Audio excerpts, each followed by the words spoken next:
अस्सलाम वालेकुम नाज़रीन। इस एपिसोड के शुरुआत में हम देखते हैं बालिब शामिल और अपने जांबाजों के साथ जंगल से होते हुए नागू वाले किले की जानिब बढ़ रहे हैं। कुछ देर आगे बढ़ने के बाद उन्हें पहाड़ी पर किला दिखाई देता है। शामिल उस जानिब इशारा करते हुए कहता है, लीजिए बाली साहब, सांपू का किला ये रहा। तो बालिबे कहते हैं, शैतानों ने सांपू का आशियाना एक सख्त जगह पर बनाया है, मगर सांप पहाड़ों पर ज्यादा देर जिंदा नहीं रहते बल्कि मर जाते हैं। शामिल पूछता है, आपका क्या मंसूबा है बालिबे? उधर हम देखते हैं कि इसहाक पाशा वेटिकन की जानिब रवान दवा होते हैं कि इसी लम्हे उन्हें रास्ते में एक तलवार जमीन में गड़ी हुई नजर आती है, जिसे देखते हुए वो रुक जाते हैं और एक तरफ विलाद अपने घोड़े के पास खड़ा होता है। वो उनके सामने आता है। इसहाक पाशा पूछते हैं, ये क्या है विलाद? क्या तुम डाकुओं की तरह रास्ते बंद कर रहे हो? विलाद आगे बढ़ता है और कहता है, शुरू से ही रास्ते कांटों से भरे हैं इसहाक पाशा, चंद सिपाही आपकी हिफाजत के लिए काफी नहीं है। इसहाक पाशा कहते हैं, क्या तुम ऐसा कहते हो? लेकिन हमारे लिए तो रास्ते हमेशा कांटों से भरे होते हैं विलाद, लेकिन हर बार हम कांटों को हटाने की काबिलियत रखते हैं। विलाद कहता है, मैंने कहा था ये सफर शुरू मत करो, मगर तुमने परवाह नहीं की।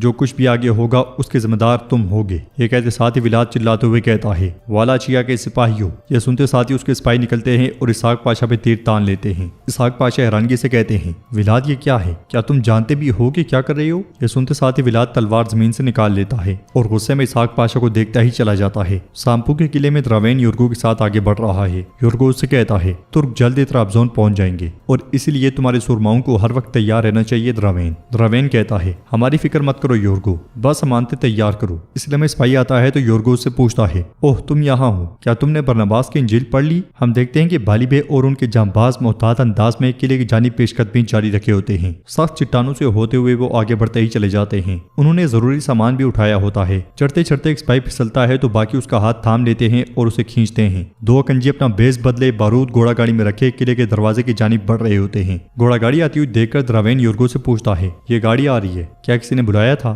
तो अमानतों के लिए परेशान युर्गो कहता है, शायद कुछ मशरूबात लाए हैं, तुम इस बात को छोड़ो। फिर युर्गो सिपाही से पूछता है, तुम बताओ इंजील में क्या लिखा है? सिपाही जैसे जैसे दरवाजे की जानिब बढ़ते हैं बालिबे तीर को खींचते ही चले जाते हैं। दरवाजे पर उन दोनों जांबाजों को रोक लिया जाता है और बाज़ंतीनी सिपाही आगे बढ़ते हुए पूछता है, कौन हो तुम? रुक जाओ। तो एक सिपाही कहता है, हम गोश्त और मशरूबात लाए हैं, दरवाजा खोलो। वो सिपाही पूछता है, तुम किस गिरोह से हो? जवाब में उसे मौत के घाट उतार दिया जाता है और दूसरा भी मारा जाता है। ये देखते साथ ही बालिबे तीर को आग लगा लेते हैं। सिपाही दरवाजे के नीचे होते हैं मगर द्रावेन हलचल की आवाज सुन जाता है और एकदम से कहता है, दरवाजे ना खोलो, दरवाजे ना खोलो। ये कहते साथ ही वो युर्गो के साथ नीचे आता है। अकंजी बारूद दरवाजे के साथ रखते हैं और भाग पड़ते हैं। बालिबे तीर छोड़ते हैं जो बारूद में लगता है और जोरदार धमाका होता है। दरवाजे के परखच्चे उड़ जाते हैं। बालिबे तलवार निकालते हुए कहते हैं, चलो मेरे बहादुरों, शाबाश। ये सुनते साथ ही अकंजी दौड़ लगा देते हैं। मुश्किल रास्ते से भागते हुए एक अकंजी पहाड़ी पर से गिर जाता है। दरवाजा टूट जाने के बाद बाज़ंतीनी सिपाही अकंजियों के सामने सख्त हिसार बना लेते हैं और डट जाते हैं और जो अकंजी अंदर घुसने में कामयाब होता है द्रावेन उसे मौत के घाट उतार देता है। फिर युर्गो से कहता है, जल्दी यूनानी आग तैयार करो। ये सुनते साथ ही युर्गो भाग पड़ता है और द्रावेन अकंजियों पे टूट पड़ता है।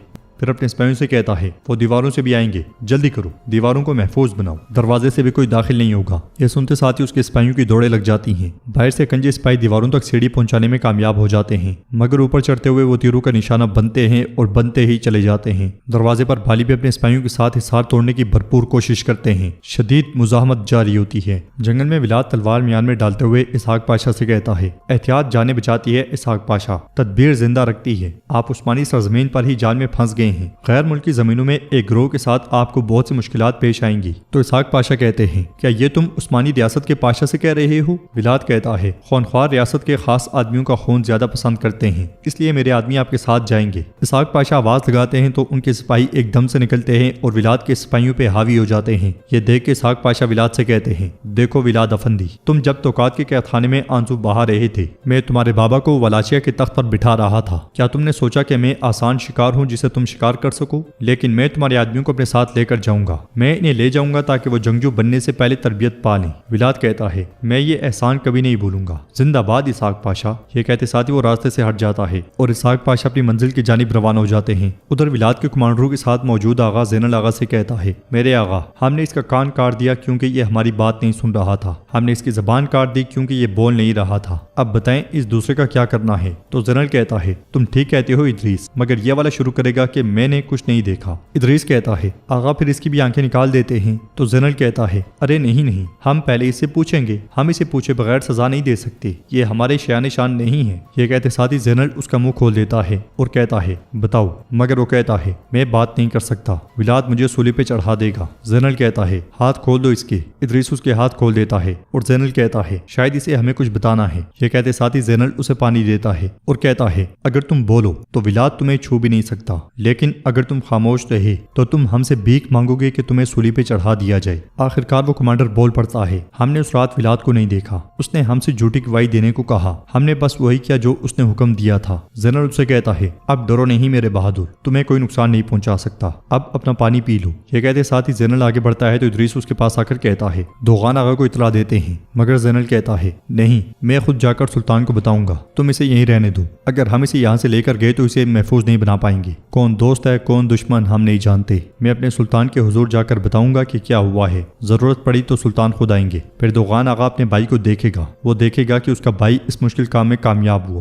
یہ کہتے ساتھ ہی زینل آگے بڑھ جاتا ہے۔ سامپو والے قلعے میں خون کی ہولی جاری ہوتی ہے، دیواروں پر چڑھنے والے کنجوں پر تیر برسائے جا رہے ہوتے ہیں، دروازے پر بھی سخت سال پہ بالی بے مشکلات کا شکار ہوتے ہیں۔ شامل کا صبر آہستہ آہستہ غصے میں بدل رہا ہوتا ہے، وہ سامنے سے سپاہی کو اٹھاتا ہے اور اپنے پیچھے پٹک دیتا ہے، باقی بھی زور زور سے تلواریں بازنطینی ڈالوں پہ مار رہے ہوتے ہیں۔ کچھ کنجے اندر داخل ہوتے ہیں تو سلیمان وہاں پہنچتے ہوئے کہتا ہے دراوین میں آ گیا ہوں۔ یہ کہتے ساتھ وہ کنجیوں پہ ٹوٹ پڑتا ہے، کچھ کنجے دراوین کو مشکل میں ڈالتے ہیں مگر زیادہ دیر تک اس کا مقابلہ نہیں کر پاتے۔ دیواروں پر چڑھتے ہوئے کنجیوں پر تیروں کے بعد ابلتا ہوا تیل ڈال دیا جاتا ہے، بہت سے کنجی جلس کے رہ جاتے ہیں مگر اس کے باوجود نہیں رکتے اور کچھ چڑھنے میں کامیاب ہوتے ہیں مگر اوپر پہنچتے ساتھ ہی مارے جاتے ہیں اور شہید ہو جاتے ہیں، مگر پیچھے والے نہیں رکتے اور مزاحمت جاری رکھتے ہیں۔ نیچے سے میں بھی دیکھتے ہی دیکھتے بہت سے کنجی گھس جاتے ہیں مگر دراوین اور اس کے ساتھیوں نے کاٹتے ہی چلے جاتے ہیں۔ مقابلہ بڑھتا ہے اور بڑھتا ہی چلا جاتا ہے، مزاحمت بھی زور پکڑتے ہی چلی جاتی ہے، بالآخر حصار ٹوٹ جاتا ہے۔ یورگو یہ دیکھ کے خوف کے مارے کانپ جاتا ہے، ہر طرف تلواریں ٹکرا رہی ہوتی ہیں، سر گر رہے ہوتے ہیں۔ یورگو چیختے ہوئے دراوین سے کہتا ہے دراوین اس طرف۔ یہ سنتے ساتھ ہی دراوین پیچھے ہٹتا ہے اور اکنجیوں پر رومی آگ برسا دی جاتی ہے۔ دوسری طرف بہادر ولاد کے پاس آتا ہے اور کہتا ہے خیر تو ہے، سنا ہے تم مجھے تلاش کر رہے تھے؟ تو ولاد کہتا ہے ہاں ہمیں کچھ باتیں کرنی ہیں، لیکن چلو کہیں اور چلتے ہیں۔ بہادر پاشا کہتا ہے بتاؤ چلو بتاؤ۔ ولاد کہتا ہے تم جانتے ہو کہ محمود پاشا کے خلاف قتل کی منصوبہ بندی کی گئی تھی، سب بھول گئے، میں نہیں بھولا، میں نے خود تحقیق کی۔ تم زینل کو جانتے ہو نا؟ سنا ہے وہ دیواروں سے باہر جا رہا ہے اور کبوتروں سے خبریں بھیج رہا ہے، ضرور کچھ ہے۔ بہادر پاشا کہتا ہے تم پھر سے فریب میں مبتلا ہو رہے ہو، وہ معاملہ حل ہو گیا ہے، مقدمہ بند۔ ولاد کہتا ہے نہیں رئیس نہیں۔ اس لیے میں ولاد کا سپاہی بوکھلایا ہوا وہاں پہنچتا ہے اور جناب کہتا ہی ہے کہ بہادر کو دیکھتے ساتھ ہی چپ ہو جاتا ہے۔ ولاد اس سے پوچھتا ہے کیا ہوا مارکو؟ کپتان ہم میں سے ہیں، بات کرو۔ تو مارکو کہتا ہے ہم نے ایک کبوتر کو مار گرایا جو زینل آغا کے لیے خبر لایا تھا۔ پھر خبر دیتے ہوئے کہتا ہے یہ خبر ہے لیکن زینل کے آدمیوں نے دیکھ لیا ہے، انہوں نے ہمارے کچھ سپاہیوں کو مار دیا، اب وہ افلاک قرارگاہ پر چھاپا مارنے جا رہے ہیں۔ بہادر پوچھتا ہے خط میں کیا لکھا ہے، کس نے بھیجا ہے؟ تو ولاد مسکراتے ہوئے خط اسے دے دیتا ہے اور کہتا ہے کرمان کے شہزادے سلیمان کی طرف سے ہے۔ بہادر پاشا خط کھول کے پڑھتا ہے جس میں لکھا ہوتا ہے جب تک کسی کو معلوم نہ ہو کہ تم میرے غلام ہو، اپنے وعدے پر قائم رہو اور کام ختم کرو، تمہارا ہدف فاتح سلطان محمد ہے۔ یہ پڑھنے کے بعد بہادر پاشا پوچھتا ہے کہاں ہے زینل؟ تو مارکو کہتا ہے زینل سے جڑے جانصری سپاہی ہمارے سپاہیوں کی قرارگاہ پر چھاپا مارنے گئے ہیں۔ ولاد کہتا ہے کپتان میرا وہاں تلوار استعمال کرنا نامناسب ہے، تم جا کر خون بہانے کو روکو، میں سلطان کے پاس جاتا ہوں۔ یہ سنتے ساتھ ہی بہادر پاشا مارکو کے ساتھ چلا جاتا ہے اور ولاد آگے بڑھ جاتا ہے۔ تو ناظرین اس کے ساتھ یہ ایپیسوڈ بھی اختتام پذیر ہوتی ہے۔ ویڈیو پسند آئے تو لائک کر دیں، شیئر کر دیں، سبسکرائب نہیں کیا ہوا تو سبسکرائب کرنے کے ساتھ ساتھ گھنٹی والے آئیکن کو دبانا مت بھولیں۔ انشاءاللہ ملتے ہیں نیکسٹ ویڈیو میں، تب تک کے لیے رکھیں اپنا اور اپنوں کا بہت زیادہ خیال۔ اللہ نگہبان۔